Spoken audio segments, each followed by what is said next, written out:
தூத்துக்குடியில நிச்சயமாக திராவிட முன்னேற்ற கழகம் வெற்றி பெறும் என்று நான் உறுதியாக நம்புகிறேன்.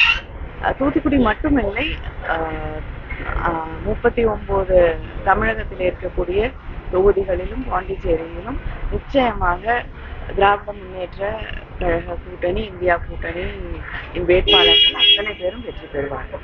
வெற்றி வாய்ப்பு எப்படி மேடம்? முதல்வரை தூத்துக்குடி நாடாளுமன்ற தொகுதியில் வெற்றி வாய்ப்பு எப்படி?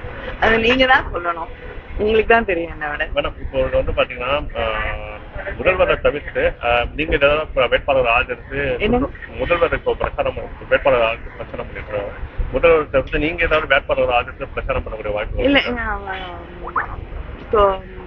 என்னோட டூர் போட்டுட்டு இருக்காங்க. நிச்சயமா ஒரு 10-12 தொகுதிகள்ல வந்து நான் பிரச்சாரத்துக்கு போவேன். இப்போ நிறைய இடங்கள்ல பார்த்தா தென்சென்னை, கோயம்புத்தூர் அந்த இடங்கள்லாம் வந்து பார்த்தீங்கன்னா நேரடியா பிஜேபி வந்து போட்டியிடக்கூடிய சூழ்நிலை இருக்கு.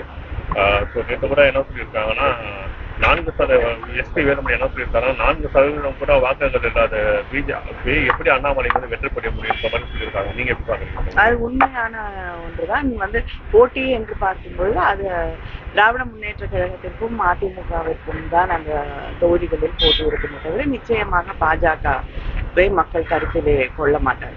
அண்ணாமலை வந்து கோயம்புத்தூர்ல சவால் விட்டுருக்காரு, வந்து விண்மன் எப்படி பாக்குறீங்க?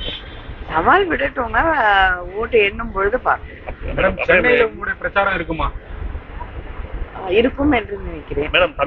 முடிவு செய்யப்படவில்லை, ஆனால் இருக்கும் என்று. தமிழிசை என்ன சொல்லியிருக்காங்கன்னா பாஜக வெற்றி பெற்றால்தான் தமிழகத்தை வந்து காப்பாற்ற முடியுன்ற மாதிரி சொல்லியிருக்காங்க. பாஜக ஆண்டு கொண்டிருக்கக்கூடிய மாநிலங்களுடைய நிலை என்னவா இருக்கு அப்படின்னு நம்ம பார்க்கிறோம். இன்னைக்கு தமிழ்நாடு முன்னேறிய மாநிலங்களில் முக்கியமான ஒரு மாநிலமாக, அது கல்வியாக இருக்கட்டும், வேலை வாய்ப்புகளாக இருக்கட்டும், இண்டஸ்ட்ரீஸா இருக்கட்டும், ஹெல்த் இண்டெக்ஸஸ் எடுத்துக்கோங்க, எல்லாத்துலயும் முன்னேறிய ஒரு மாநிலமாக இருக்கிறது என்றால் அது திராவிட இயக்கத்தின் கருத்துக்களை உள்வாங்கி இருக்கக்கூடிய ஆட்சி நடப்பதால் தான்.